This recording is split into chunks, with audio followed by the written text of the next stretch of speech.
দেখো, 100-র কাছাকাছি এই ধরনের গুণগুলো কত সহজে করে ফেলা যায়। এখানে রয়েছে 102, এটি 100 থেকে কত বেশি?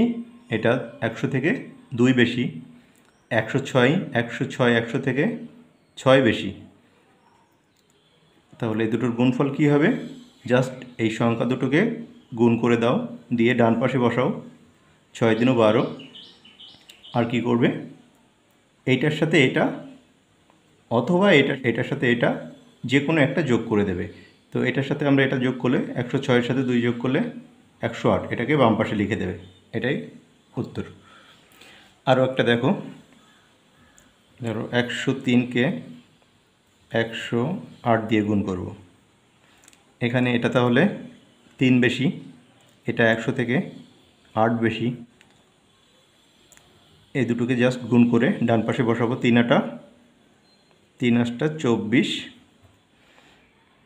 আর এটার সাথে এটা যোগ করব অথবা এটার সাথে এটা যোগ করে দেব। এটা যোগ করে দেব। তাহলে 108-এর সাথে 3 যোগ করলে 111। এটাই উত্তর। আরও একটা দেখো, 104-এর সাথে মনে করো 115 গুণ করব। দেখো, এটা কত বেশি? এটা 100 থেকে 4 বেশি, এটা 100 থেকে 15 বেশি। তাহলে গুণফল হবে, এই দুটোর গুণ করে দিলে হচ্ছে 4 15 60, ডান পাশে লিখে ফেললাম। আর এটার সাথে যদি এটা যোগ করি, 115-র সাথে 4 যোগ করলে 119। 104-এর সাথে 15 যোগ করলে 119 হতো। যেদিক দিয়ে যোগ করবে একই রেজাল্ট পাবে, যে কোনোটা যোগ করতে পারো। এটা গেল 100 থেকে বেশি। এখন 100 থেকে কম দু একটা সংখ্যা দেখো। ধরো 98-এর সাথে আমরা 93 গুণ করব। দেখো, এখানেও আমরা 100-র সাথে এটা কম্পেয়ার করব। 100 থেকে এটা কত কম? 2 কম। 2 কম, এটা 100 থেকে 7 কম। তাহলে একইভাবে এই দুটো সংখ্যাকে গুণ করে দাও।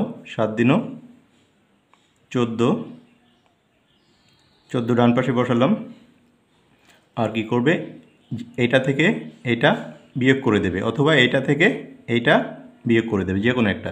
93 থেকে 2 বিয়োগ করলে 91। তাহলে এটাই উত্তর। আরও একটা দেখো, 97 গুণ 89।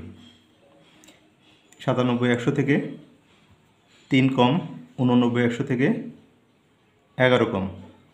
এই দুটোকে গুণ করে দাও। 3 11 33। এখন এটা থেকে এটা বিয়োগ করে দাও।